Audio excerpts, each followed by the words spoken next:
Our next guest is a very funny actress, comedian, and cast member on Saturday Night Live. Please welcome to the show and to the studio, Ego Nwodim. That's all right. This is my way of showing you. Hi. Hello. Hello. This is a big deal for us. Oh, yes. Well, we had, since March, the only other person we've had in studio was Amber Ruffin, but she technically works here, so this is the first non-employee. And it's no pressure for me because I'm getting tested every day. I know, we're both getting tested a lot, so it's lovely to have you here. Thank you for having me. I'm happy to be here. This is, you're 3 episodes into the season. Yes. And we obviously are learning all the new protocols that are put in place, but this show is a lot easier to produce than SNL. How has it been? It must be insane. It's pretty wild. Like, testing has now become a regular part of life. It's like, yep, gonna eat breakfast and get my COVID test. And the crew is just sort of pared down, of course, for safety reasons. I'm also just seeing the top of my castmates' faces for most of the week until, like, we do the live sketch, and I'm like, oh, okay, there is more there at the bottom of your face. So it's very different, but everything is different. I said that to Lorne this week. I was like, the table read is so different. And he kind of was like, because the world, Ego, yeah, so. This is your 3rd season, and so basically the first year and a half was pretty normal. But also when I think back to my first 2 seasons on the show, which were, had some strange things happen as well, but you never feel very comfortable your first couple seasons on the show. The 3rd season should be a time to sort of find your leg. And do you at least feel normal when you are in the sketches? Does that return you to what is it's supposed to be? Yes, it does. I mean, that is probably the only normal part right now for us, I think, is like when we do the sketch for air, we are removing the mask and we're shooting the thing, and I'm like, okay, this I remember, this I know how to navigate this. But yeah, that's what I was thinking the same thing. I'm like, I'm supposed to be comfortable now. But this freaking, yeah. Yeah. You're on the right, you're not a featured player anymore, you're on the right side of the montage. And I walk around the hall saying I'm rep now. Everyone needs to respect me. I don't do that, only to a few people. This is, I did not know this about you. You were in school, you were a biology major. I was.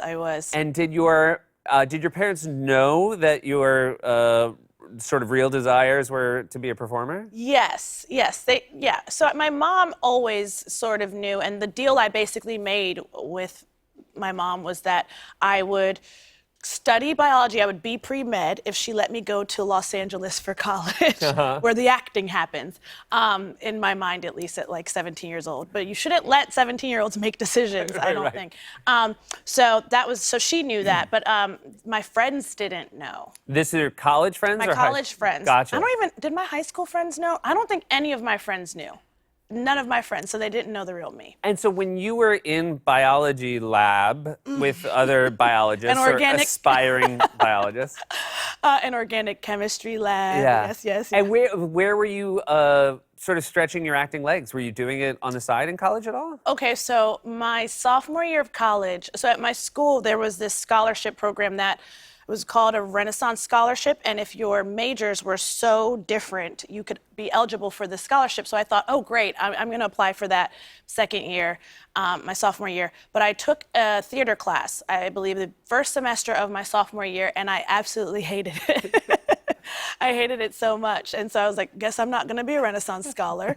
And then I just did biology stuff for the majority of college. And then I picked up 2 minors that also had nothing to do with entertainment or performing. Wow. Yeah. Do you think, looking back, do you think anyone in any of your biology or chemistry classes thought, you know what, I think that's a like closet actor? Okay, so I think perhaps my chemistry professor in my freshman year, because I had 8 a.m. classes, which I didn't realize was like kiss of death in college. You shouldn't be going for 8 a.m. classes. Yeah. I was like, get them out of the way. If you're smart enough to be a biology major, you should have known that. You should know, but I didn't know. You should have pieced that But here's together. the thing, Seth, I wasn't smart enough to be a biology major. Gotcha, okay? sorry, I jumped to a be conclusion. Clear, exactly, right. Let me just clarify here. So my professor, my freshman year, my chemistry professor, I would like show up at this 8 a.m. class like dead tired, and I'd sit in the front row because I'm like, look at me being proactive. But I'd fully go to sleep. And not even the like, oh, she's nodding off, but she's trying. We're talking head down, asleep. So he probably knew she doesn't want this. My lab mates in organic chemistry, I think they knew. Organic chemistry is like notoriously a hard course. I used to be in the lab, which is supposed to be like a buffer for your grade, singing Britney Spears' "Slave for You," and I think my classmates then knew this girl's not serious. There's something else. Yeah, Something's wrong there may be with her. something else. She's doing. I was so tired once when I went to a geology class, which was the only science class I took in Okay. college to like fulfill a requirement. And I was so tired, and there was, I guess, this joke that the teacher did every year, which is he held up a rock and he was like, "Can anybody tell me what kind of rock this is?" And then he would throw it because it was foam, and the Okay. joke is that everybody would scatter. And I was so tired, it bounced off my head. And then he said, "You want to go home?" And I was like, "I'd like to." I do. I don't want to be here. We did when I came back and hosted a couple years ago. Your first year then. Yes, yeah. You and Leslie Jones, we did a sketch together where you were a police officer, Baltimore police Baltimore, officer. because it's a little nod to the hometown. They didn't like it. No, it turned out they didn't like it.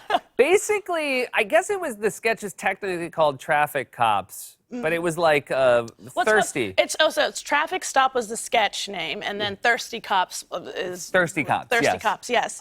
It was a joy for me to be objectified. Thank you. Well, that was I wanted to make sure whatever host, I said, who is going to want to be objectified? And I said, Seth. Seth is going to want to be objectified. I was on that show for 12 and a half years, and no one came close to objectifying me until I came back. I think we got you covered. But it was great because I don't know why I was so happy to run afoul of the Baltimore police, but I did.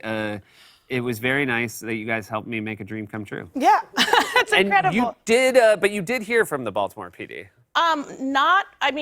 Well, I heard from a lot of police, not just the Baltimore PD. And I think it's kind of funny because they thought that made them look bad, and now we're in 2020, and yeah, some other stuff. They were like, they're probably calling up being like, "You should do another one of those." Make us look good. Yeah, where you say inappropriate sexual things. Do that again. That's better. Yeah.